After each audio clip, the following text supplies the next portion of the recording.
hari ini saya tetap berkhotbah mengenai panggilan Tuhan atas Nabi Musa di dalam Perjanjian Lama.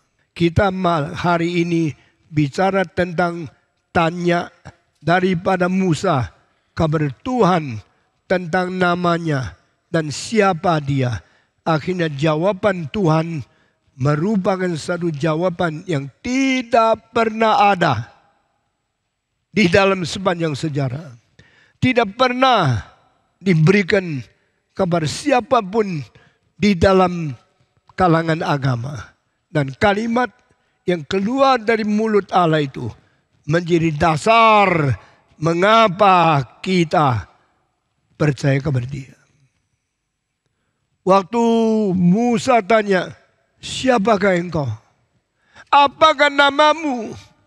Kalimat ini bukan saja tidak menyinggung Allah, juga tidak mengakibatkan Allah marah sama manusia. Mengapa engkau berani tanya? Mengapa engkau menantang tentang namaku? Allah kita adalah Allah yang penuh kesabaran, penuh bijaksana, dan penuh kerelaan untuk menjawab tantangan kita kepada Dia.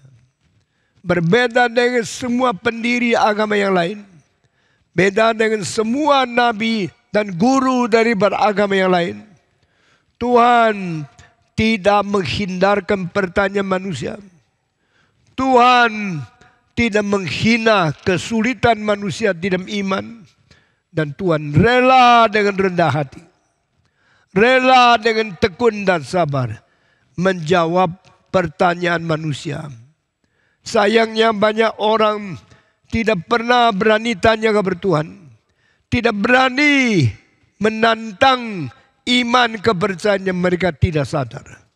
Maka mereka dengan sembarangan membiarkan iman yang begitu lewat asal mereka kira itu benar. Maka mereka tidak lagi menantang. Yang dianggap kebenaran oleh manusia itu otomatis kebenaran. Tidak tentu. Apa itu sebabnya engkau menjadi Kristen? Hanya karena engkau dilahirkan di dalam keluarga Kristen. Tadi Alkitab berkata kepada kita, orang Kristen tidak demikian. Orang di dalam kitab suci bukan orang seperti ini. Mereka adalah orang yang diberi kebebasan, diberikan keberanian, berani mengatakan no kepada tradisi, kepada ajaran-ajaran yang mereka tidak mungkin mengerti. Mereka menantang Tuhan. Perhatikan tantangan pertama di dalam kitab suci adalah dari Musa yang dipanggil oleh Tuhan. Setelah kita bicara tentang Adam dipanggil oleh Tuhan, Abraham dipanggil oleh Tuhan, dan ketiga Musa dipanggil oleh Tuhan. Meskipun bedanya 3.500 tahun, tapi Musa lebih daripada orang modern siapapun yang berani menjadi seorang yang memikirkan imannya, menjadi orang yang meragukan tradisinya, menjadi orang yang tuntut pengertian sejati kepada ideologi yang dianunya. Pada waktu Musa dekat dengan api yang membakar sesuatu, yaitu belukar daripada itu rumput yang disebut sebagai yang dibakar oleh Tuhan di tengah-tengah padang belantara. Saudara-saudara, waktu api itu membakar daripada belukar itu, tetapi tidak rusak. Yang dibakar tidak dirusakkan. Yang membakar tetap berapi besar. Lalu Musa penasaran. Dia maju ke depan. Dia mau lihat semak duri itu. Kenapa tidak luka? Kenapa tidak rusak? Itu membuktikan Allah sanggup memelihara orang-orang, anak-anaknya di tengah-tengah penganiayaan. Sama seperti zaman Firaun, zaman Romawi, sama-sama seperti zaman kaisar-kaisar menganiaya orang Kristen. Orang Kristen dicambuk, orang Kristen dibunuh, orang Kristen dianiaya. Tapi gereja tidak pernah menjadi musnah. Saudara-saudara, kita melihat ribuan tahun cara Allah bekerja tidak pernah berubah. Meskipun pemerintah memakai kuasa politik, kuasa militer menganiaya orang Kristen, tapi Tuhan memelihara anaknya. Sama seperti semak duri yang dibakar oleh api tidak rusak. Maka waktu Musa dekat tempat itu, mendadak dengan suara yang bukan dari manusia, berkata, Musa, Musa, cobalah sepatumu, karena tempat yang kau berdiri itulah tanah suci. Konsep kekudusan Allah pertama kali diturun dari surga kepada manusia. Baru manusia mengetahui apa artinya suci. Tetapi di dalam Alkitab, tempat suci, istilah suci pertama kali muncul pada waktu Musa berdiri melihat api yang membakar semak duri itu. Dan Tuhan berkata, akulah Allah Abraham, Allah Ishak. Aku adalah Allah dari Yakub yang telah aku memberikan janji memelihara mereka. Musa langsung berlutut, buka sepatu, berbakti kepada Tuhan. Saudara-saudara, dan Tuhan berkata, sekarang dengar aku yang mengutus kamu, pergilah ke Mesir. Mesir tempat permusuhan Musa. 40 tahun lalu dia pernah karena membunuh orang Mesir dikejar-kejar. Dia mau dimasukkan penjara. Dia mau dibunuh. Maka dia melari keluar dari Mesir. Dan Tuhan berkata, kembali. Yang kau tidak suka, kembali. Panggilan Tuhan bukan kita pergi ke tempat yang enak-enak. Panggilan Tuhan bukan berarti kita masuk ke daerah yang menyenangkan kita. Sekarang banyak orang Kristen maunya pindah rumah kalau lebih besar.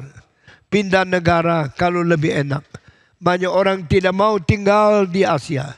Tidak mau tinggal di Afrika. Maunya pindah ke Australia karena lebih enak. Pindah ke Amerika karena lebih kaya. Pindah ke tempat yang negara gajinya lebih besar. Engkau kira engkau menjalankan kehendak Tuhan. Saya berkata kepada saudara, banyak orang Kristen tidak pernah mengerti kehendak Tuhan. Cuma mengerti kalau bisa hidup enak-enak. Itulah pimpinan Tuhan. Panggilan Tuhan sama sekali berbeda dengan konsep kita. Tuhan panggil Abraham bukan pergi ke tempat yang kaya, yang lancar. Seperti orang Indonesia pindah ke Amerika lalu mengatakan inilah pimpinan Tuhan. Tuhan tidak tentu mengakui apa yang katakan. Tuhan berkata kepada Abraham, dari tempat yang paling subur, dari negara yang paling kaya, dari lingkungan yang paling lancar, tinggalkan tempatmu, tinggalkan bapamu, tinggalkan bangsamu, pergi ke Kanaan. Kanaan itu tempat perjanjian Tuhan. Yang Tuhan janjikan bukan lebih mewah, bukan lebih lancar, lebih makmur, lebih sukses, lebih enak, lebih kaya. Tapi tempat yang banyak orang-orang memusuhi Israel, yang akan bunuh Israel. Engkau masuk ke Kanaan. Engkau berperang dengan mereka. Dan mereka harus dikalahkan oleh engkau. Baru engkau bisa menjadi umatku. Panggilan Tuhan selalu susah. Panggilan Tuhan selalu lebih tak enak hidupnya. Saudara-saudara, kita bersyukur kepada Tuhan. Tuhan tidak meninggalkan kami. Tuhan tidak membuang kami. Sama seperti zaman Musa. Tuhan memanggil Musa untuk menjalankan kehendak Tuhan. Melawan Mesir. melawan Firaun yang saat itu adalah kerajaan paling besar, adalah kuasa politik yang paling tinggi, adalah militer yang paling kuat. Akhirnya Musa taat. Tapi sebelum Musa pergi melawan Mesir, membawa orang Israel keluar dari tanah Firaun, dia menanya, siapakah engkau? Apakah namamu? Tuhan tidak menghina. Tuhan tidak melawan. Tuhan tidak mengejek. Mengapa engkau tanya nama saya? Engkau tidak percaya saya kah? Engkau menghina saya kah? Tuhan adalah Tuhan yang menjawab pertanyaan. Sekarang banyak orang kira mereka sudah mengenal Tuhan. Padahal tidak. Banyak orang Kristen, apalagi banyak yang dari gereja lain pindah ke sini. Dia sudah pernah menjadi majelis di gereja yang besar. Lalu dia masuk ke gereja Reform Injili. Seolah-olah ditelanjangi. Seolah-olah apa-apa tidak mengerti. Saya kasih tahu, benar-benar engkau tidak mengerti. Engkau kalau tidak mempunyai jiwa yang mau belajar di dalam gereja Reform Injili Indonesia, boleh pulang ke gerejamu. Engkau jangan kira engkau sudah pengalaman, engkau sudah majelis. Banyak orang yang pernah menjadi majelis di gereja lain, setelah pindah ke sini, akibatnya tidak sangka mereka menjadi pengacau di gereja ini. Karena mereka tanya, kenapa begini? Kenapa begitu? Maukah dengar jawaban? Belajar sebelum Musa. Musa berani tanya. Musa tidak ngerti yang disebut Allah itu siapa. Musa tidak mengerti yang disebut Allah itu maunya apa. Mengapa suruh saya pergi melawan musuh yang besar. Melawan raja yang terbesar di dunia. Melawan politik yang paling kuat di dalam seluruh alam semesta. Mengapa Tuhan panggil saya? Siapakah namamu? Siapakah engkau? Tuhan dengan sabar, dengan tekun menjawab. Musa, Musa, engkau mau tanya nama saya? Engkau mau mengerti siapa saya? Saya berkata, I am who I am. Dah sadar, Musa sedang mendengarkan kalimat yang belum pernah diucapkan oleh siapapun di dalam sejarah. Dunia banyak agama. Dan agama mengaku mereka ada Allah. Satu-satunya kali di dalam sejarah manusia, Allah yang menyatakan diri, memperkenalkan diri, hanya ada di Keluaran pasal 3 ayat 14. Yaitu jawaban Tuhan kepada Musa. Musa tanya, siapakah namamu? Mengapa engkau utus aku? Apakah namamu? Siapakah engkau? Tuhan dengan sabar, dengan tekun, tidak melecehkan dia, tidak menghina Musa. Tuhan berkata, you ask my name? Okay, let me tell you. I am who I am. Aku adalah yang berada pada diri. Aku adalah keberadaan yang sampai selama-lamanya tidak berubah. Kalimat I am who I am. Tidak pernah ada terjemahan yang lebih jitu, lebih akurat dari terjemahan bahasa Tionghoa di dalam kitab suci Mandarin. 我是自由拥有的上帝. Apa artinya I am who I am? Apa artinya terjemahan 自由拥有? Aku adalah yang berada pada diri dan keberadaan yang tidak henti-henti sampai selamanya.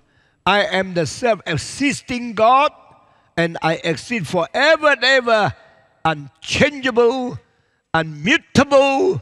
I am the everlasting God. Pada waktu Tuhan mengatakan, akulah Allah yang sejati. Allah yang ada pada diri. Allah yang tidak pernah diciptakan.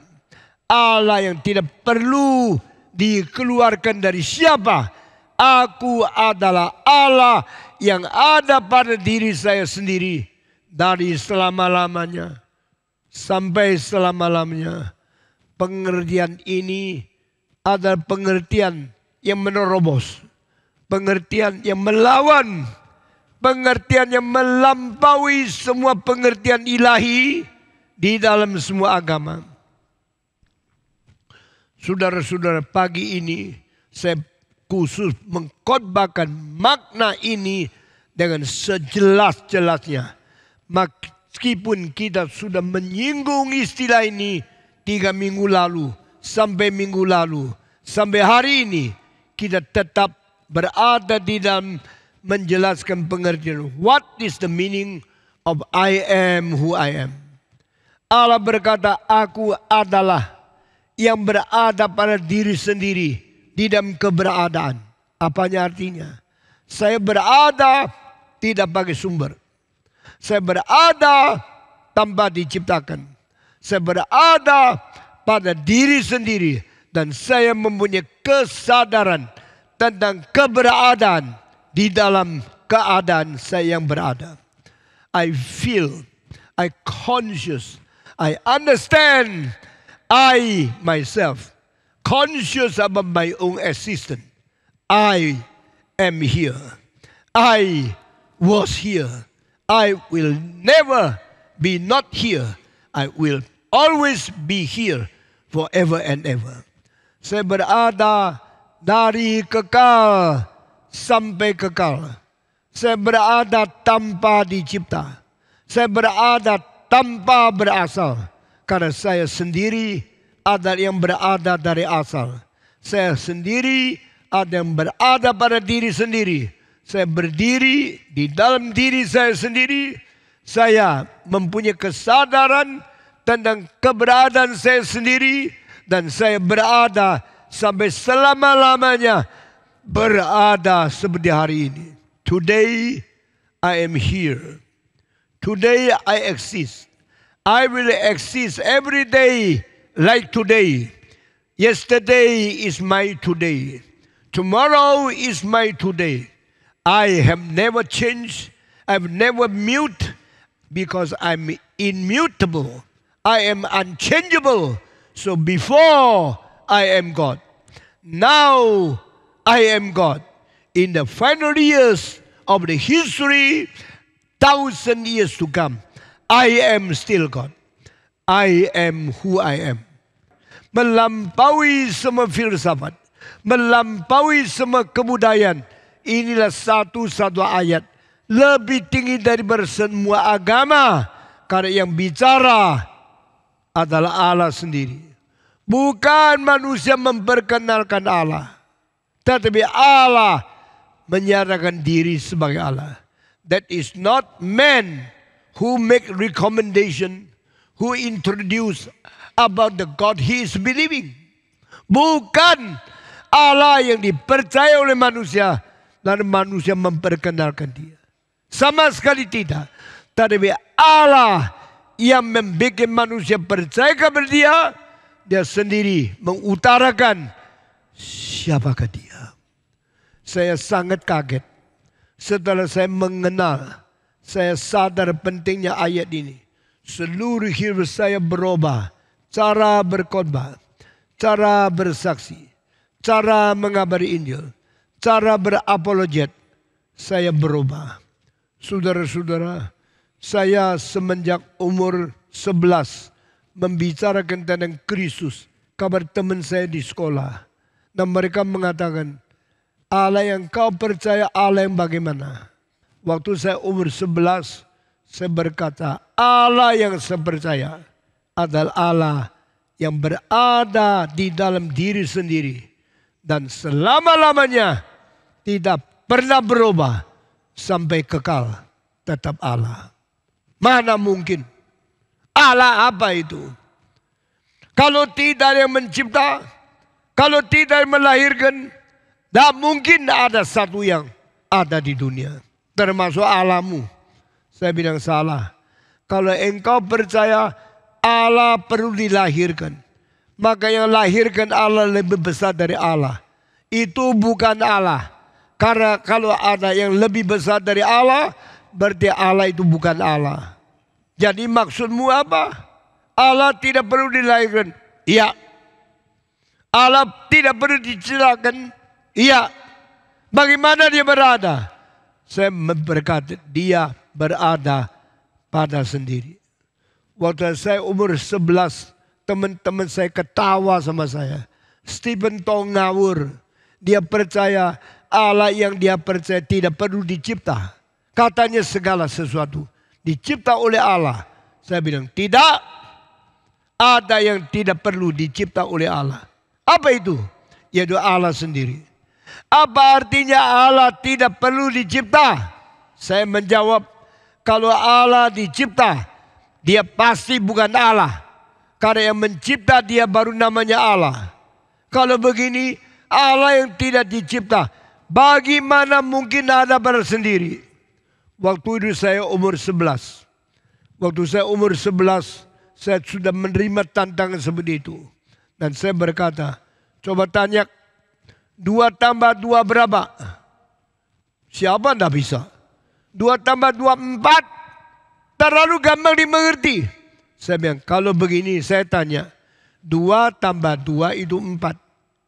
Mulai kapan? Sekarang jawab. 2 tambah 2 itu berapa? Semua.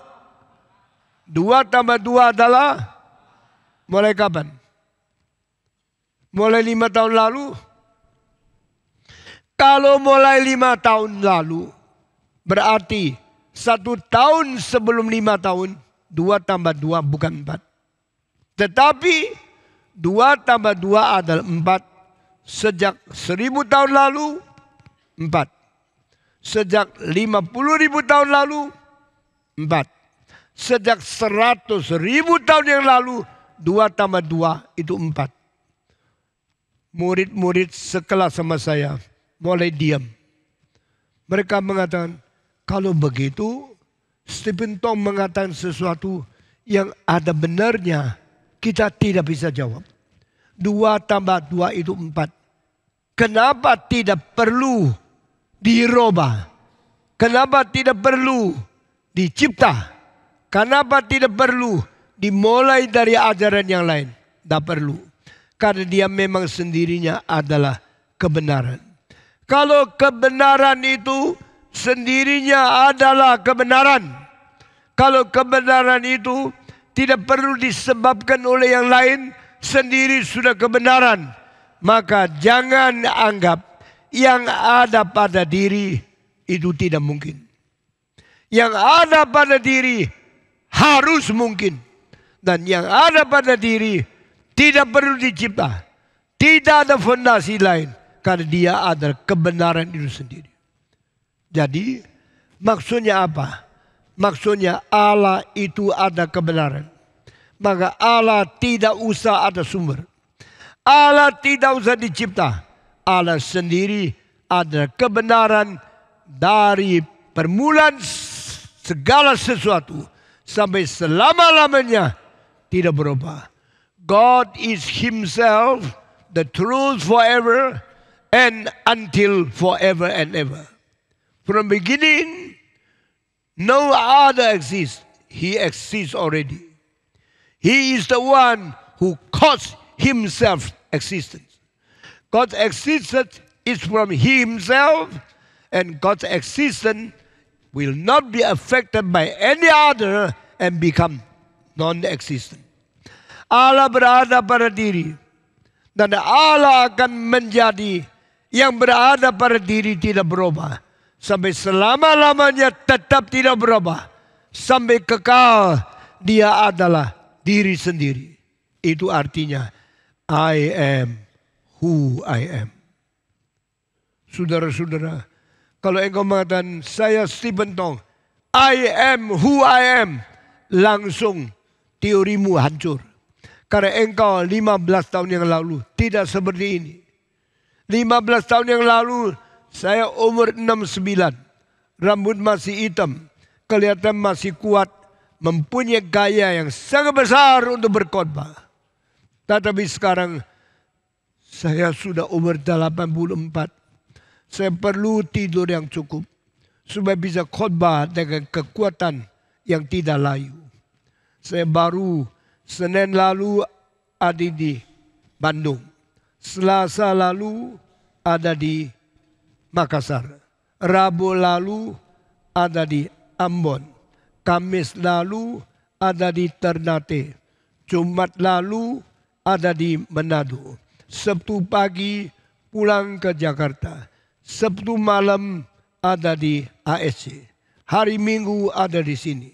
Saya berubah terus menerus. 50 tahun lalu saya masih kuat sekali. Waktu itu saya umur 30. Sekarang saya umur 84. Setelah 50 tahun saya mulai mundur. Soalnya mulai lemah, mulai capek, mulai tidak stabil. Jalan sering bisa jatuh. Harus dibawa oleh kanan satu orang, kiri satu orang, baru bisa naik mimbar. Sampai di mimbar saya tidak ditunjang lagi kayak saya. Karena saya boleh pegang mimbar ini. Saudara-saudara, 20 tahun lagi mungkin saya sudah mati. Bukan mungkin, pasti sudah mati. Kalau saya masih hidup, waktu itu umurnya 104. Ini tidak mungkin. Saya akan mati seperti orang lain. Lebih duluan mati dari kita. Waktu saya dirikan gereja Reform Indonesia. Ada seorang yang sangat penting mendukung pelayanan kita. Saudara-saudara, kenapa dulu ada, sekarang tidak ada? Karena dia memang adalah sesuatu hidup yang dulu ada, sekarang tidak ada. Besok tidak ada. Tetapi Stephen Tong dulu ada, sekarang masih ada. Besok-besok menjadi tidak ada. Seperti orang-orang yang kita pernah kenal. Demikian Stephen Tong. Dulu-dulu tidak ada. Puluhan lalu saya mulai berada. Puluhan lalu akibatnya saya menjadi tua. Puluhan tahun lagi saya menjadi tidak lagi. No existence. Growing old. Finally no more existence. Itulah manusia. Tapi Allah mengatakan bukanlah. Saya bukan yang berada dan mengalami perubahan. Dan akhirnya menjadi tua. Dan akhirnya menjadi tidak ada. Aku adalah yang ada dari selama-lamanya. Sampai sekarang tetap ada. Sampai selama-lamanya masih ada. Itulah Tuhan Allah. Saudara-saudara, the existing God is self-existing, now existing, forever existing, never becomes non-existing. Itulah Allah yang sejati.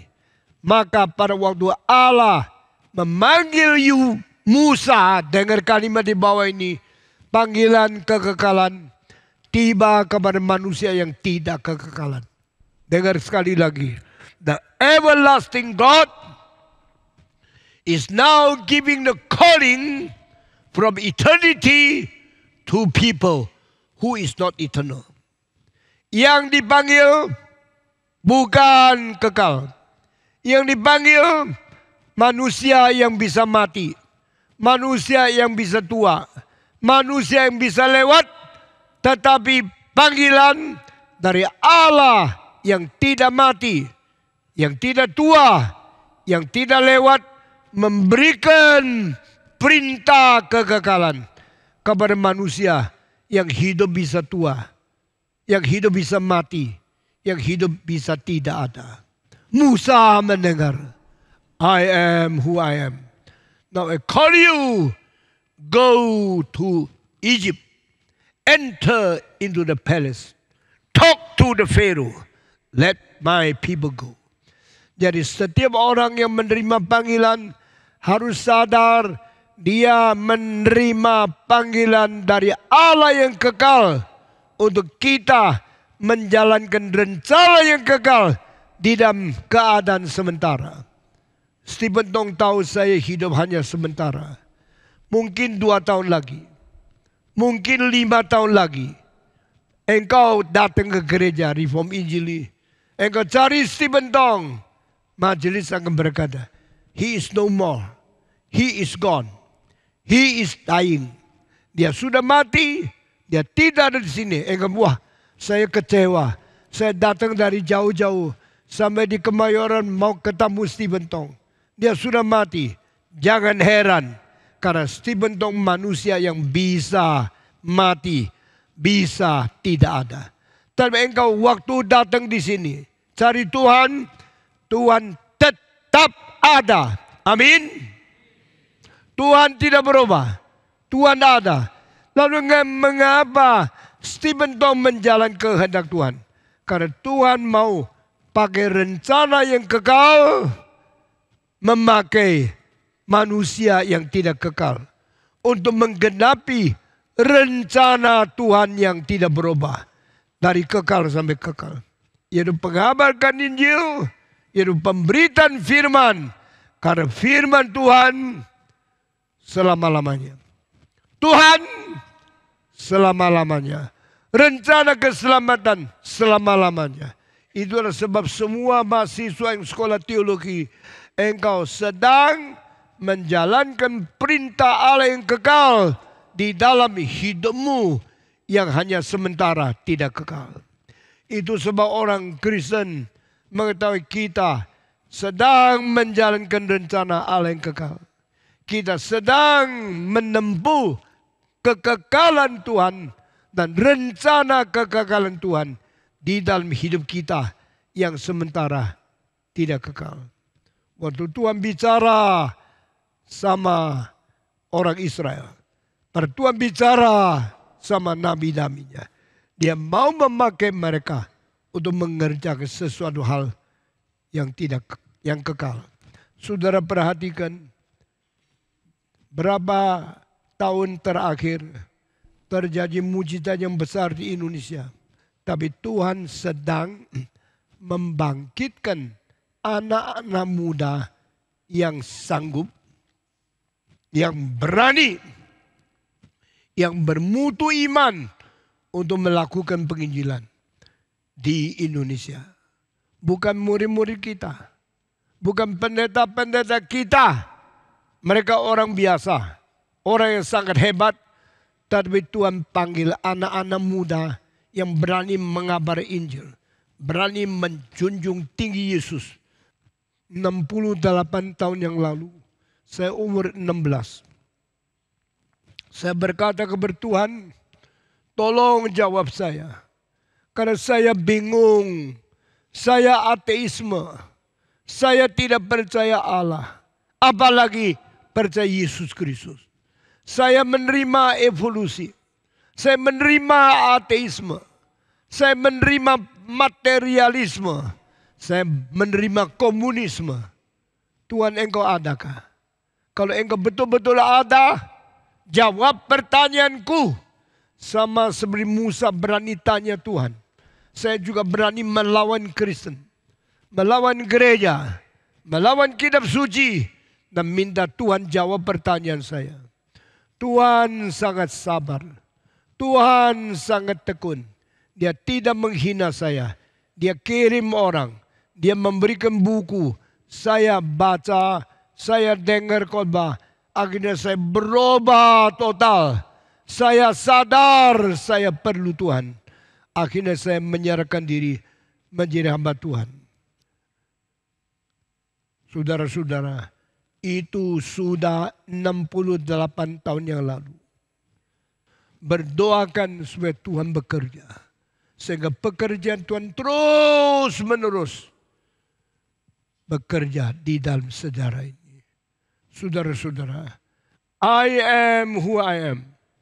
The one who is the eternal God, who is a self-existing God, who is a self-sufficient God, who is the self-immortal God, who is the self-existing consciousness and self-immortal undying God, is now calling upon the young people to serve Him. Gereja tidak berhenti di sini.